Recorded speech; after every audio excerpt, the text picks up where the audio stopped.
Hey guys, welcome back. Doing a bit of an update on the situation, what's going on here. As you saw in the opening shots there's a bit of lumber and some cutting going on here. What you're looking at now is a updated, somewhat loose track plan that I obviously drew out. Just to briefly kind of paint the picture here, a while back, I made the switch, started handling a bunch of two-rail track and switches and stuff, as you saw in my earlier videos. And I kind of got to the point where the kids were wanting this, their three-rail stuff out, so I said fine, and I kind of conceded that, and I said, okay, you know what, I'll build a smaller two-rail layout, I'll put up a larger three-rail layout, which you saw in an earlier video about 6-7 months ago. And then one day I was watching a video that was made by, I believe, Terry Terrence, is his name. I'll put a link to the video in the description. A wonderful video he did where he went and visited several two-rail layouts, I believe one Proto 48 modular layout, and really was showcasing some excellent modeling and craftsmanship within the hobby. And I was sitting there watching the video one day, and my kids came by and saw it, and they were sitting down watching it with me, and then decided, hey, it's stuff really is pretty cool, and let's go all in and create something like that. So thankfully I had managed to salvage a lot of what I had hand laid before as far as the earlier two-rail track work and stuff. So what I'm doing now is building a newer, larger, improved two-rail layout, which required me to remove obviously all the old three-rail track. I removed all the old bench work. I got rid of everything, and I'm starting anew. Got some of the bench work built already. I'll show you that in a few moments, but I thought I'd just show you my not so artistically hand-drawn track plan here. I've used SCARM, I've used Third Planet. I like it. It's excellent software if you need help with visualizing the layout and visualizing things. I've never had a hard time doing it. For me, it's easier to associate with this type of a thing, believe it or not. I'm kind of a 2D guy, and at any rate, so what you're looking at here, obviously, on this is graph paper here, and every square equals 1 foot. The new layout is going to be, you go from the one wall down to the other here, it's approximately 44 feet, crossing from here over to this area here adjacent to the stairs is about 12 and a half. So I'm hoping a 62 inch radius, somewhere in there. Part of this will be covered with a tunnel, so you're not going to see a lot of it and stuff like that, and notice a whole lot of ridiculous overhang with the passenger equipment and so forth. Obviously the yellow areas here signify the open areas for walking and viewing the trains and things of that sort. The blue lines, again, obviously, it's the track itself. And this is just a loose drawing to give me a general idea of what to work off of. Part of the track, it's going to be further back and in the tunnels and stuff. I'm going to use some two-rail Atlas track. It's just fine. It looks great. It's code 148, nickel silver. It'll be just fine. The track work that's going to be up close to the viewing and things of that sort, I'm going to hand lay that. The main line's going to get hand laid with code 148. I've got a lot of regular steel rail left over, so I'm debating steel rail or order up some new nickel silver. I'm not certain yet. Everything I hand lay is going to incorporate just what you saw in my earlier videos. It's going to incorporate the tie plates, the fish plates, some of us call them joint bars, 4 spikes per tie, that type of thing. I'm all about the detail, and that's what I want to have, and I don't really care how long it takes me to achieve it, but that's what I want to have for my modeling. A lot of you guys out there maybe thinking about hand laying track, don't feel like you have to use all those kind of detail parts. You don't. You can spike every other, every third, every fourth tie, whatever you want to do, and leave out the tie plates and stuff. Believe me, it's not a requirement, and I think sometimes in the hobby, when people view these layouts and they see these kind of details, they just feel like, oh, I have to do this, I have to incorporate all that, and you most certainly do not. So again, don't don't get caught up in that. Build your layout, your railroad, your way, and make it suit your tastes, make it suit what interests you. Down in this area here again, and in the other area down here, like I said, 62, I hope, 62 inch radius. It'll allow me to run what I want to run. I've done some testing with that kind of radius, and it will work with the equipment I have so far. This area here is going to be a lift up section. I'm just going to make a hinge section, just lifts up. Maybe think of like a lift up section of a bar, that type of a thing. I've come up, designed a real simple little lift up that's going to work really well. And I'm going to have another one back in this area here that is actually going to swing inward. I'm going to have it on a caster so it'll roll inward. That's so I can get back here and access my circuit breakers and the sump pump I need to get to it, that kind of thing. But again, so this layout's going to focus on the Norfolk and Western, 1940s and through the 50s. Y6s, Class A's, of course, the J's on passenger trains, K1s, K2s, that type of thing. So that'll be the motive power. Again, the general idea here with the track work, it's just for something for me to work off of. It's just so I've got a general loose plan in my head. It will definitely probably change once I start throwing the track down and seeing where things fit, how they fit, so on and so forth. Again, just a loose idea, just a loose thing for me to work off of. The bench work I'm building, as you saw in that opening shot, I got a bunch of 2x4s. Now, my previous layout I built out of 1x4s, which was perfectly strong. I had no issues with it.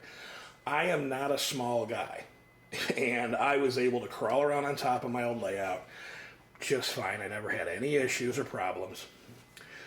But this time around, I was able to get a really good deal on the 2x4s, so I jumped at it. Portions of the layout, like in this area here, I haven't decided yet if I'm going to try to incorporate a turntable into here or not. That's still up in the air. But this is going to be completely covered with plywood. And as you're noticing, yeah, it's pretty deep. On the drawing, it's about 6 feet. In reality, I built it out to about 5.5 feet. But I'm going to incorporate access panels in there so I can get back into there without too much of a struggle when I need to. Especially, obviously, after the scenery's done, you can't be crawling around on it. So, the layout height itself, roughly, it's going to be about 50 inches. That's a good viewing height for myself and most of my friends, and definitely cuts down on that looking down on your layout effect, like you're a bird flying above everything. So that's going to help out with that. Everything that I'm going to be hand laying, again, I'm going to be utilizing parts from Right Away. Same place I purchased them before. Obviously, since that time, unfortunately, the original owner, Lou Cross, he's passed away. But from everything that I've seen through some communications on the OGR forum and stuff like that, the new man that is running the company, I believe, is doing excellent with what he's doing for the company. And I've heard nothing but good things from people I've spoken to. So I have no doubt that company is in the right hands at the right time. And looking forward to when I call them up actually to place an order after I get everything calculated as to exactly what I'm going to need, because I still have some stuff left over, but want to get an accurate kind of parts list together, if you will, and then make the call. Again, this is going to be covered in this area, like I said, with plywood. Most of the rest of the area of the layout here is going to be open grid. It's going to allow me to a lot more easily make some elevation changes in the track work, create a little bit of visual interest, and in turn open up some more options for scenery and things like that. Being able to create hills and valleys and, like I said, create that elevation. It's definitely going to create some more visual interest. Down in this area here, I'm not certain yet if I'm going to have some type of an industry in this area or not. Still kind of up on the fence on that. I think I may.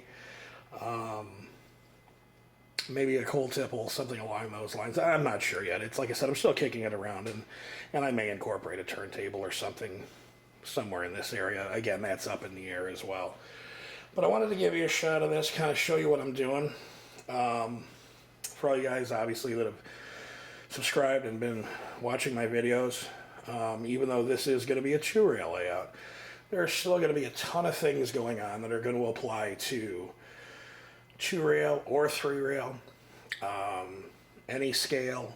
I'm going to be doing tons of videos on how I wire things, the soldering, and then when I get up to the scenery work and track laying, and there's just going to be a whole slew of more videos that are going to come with that. So believe me, don't feel like, oh, well, I do 3-rail stuff, this isn't going to apply to me anymore. There'll definitely still be a lot of things that will apply to that side of modeling as well. Because again, you know, whether it's 3-rail or 2-rail, we're all in this hobby together, you know, and I think one aids the other. I think one pushes the other, you know, and let's face it, we all pick the scale, the track that, you know, like I said, that we like, that interests us, that captures our interest, you know, or that we were familiar with as kids, you know, and we tend to stick with things. But this is going to be, like I said, an ongoing project. It's going to take a little bit of time.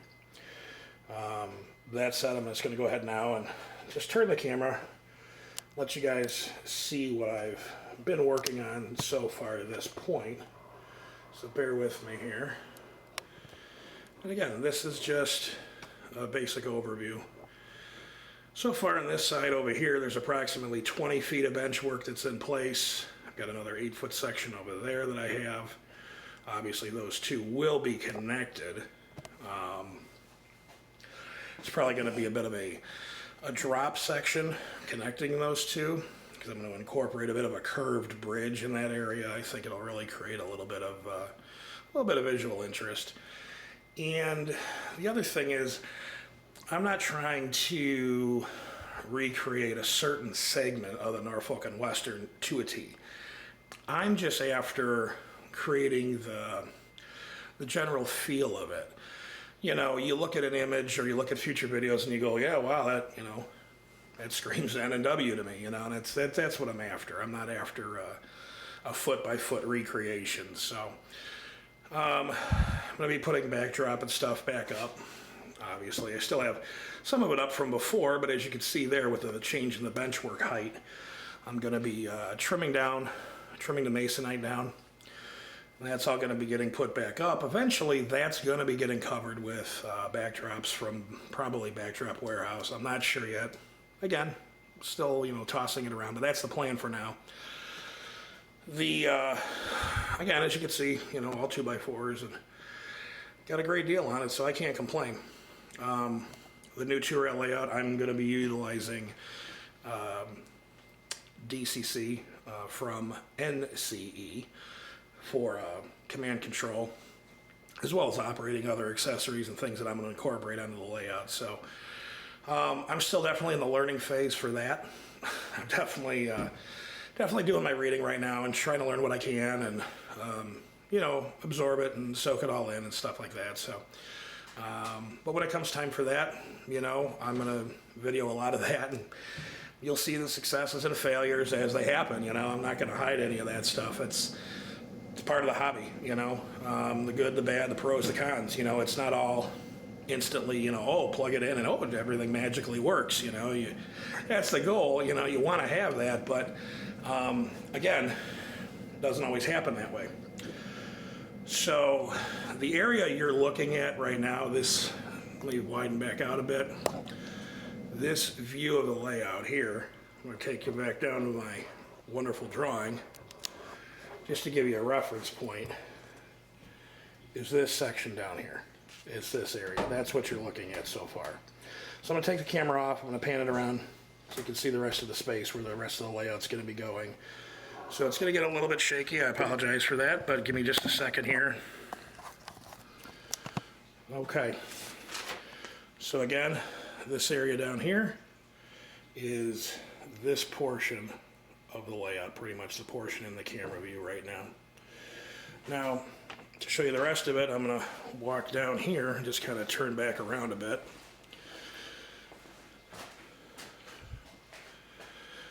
Pardon my mess, as you can see, definitely a work in progress. But we're going to be going down to that window. Like I said, that'll give me that 44 feet. Then we're going to be turning to our left, the L shape, and we're going to be continuing down into here. Obviously, these shelves and coats and stuff are going to get moved. That's going to go away. But things are going to be down here in this area. So 3/4 ply for the areas that are going to be getting covered with the plywood.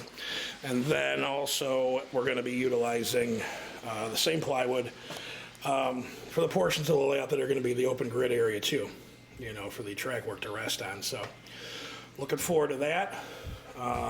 Again, more videos are going to be coming, so stay tuned. And again, no matter what scale, no matter how many rails, you know, tune in and you'll be able to see what I've got going on. And let's give you another quick shot here of, again, my incredibly crudely drawn track plan, but that's what it is. And there's going to be more to come, so stay tuned.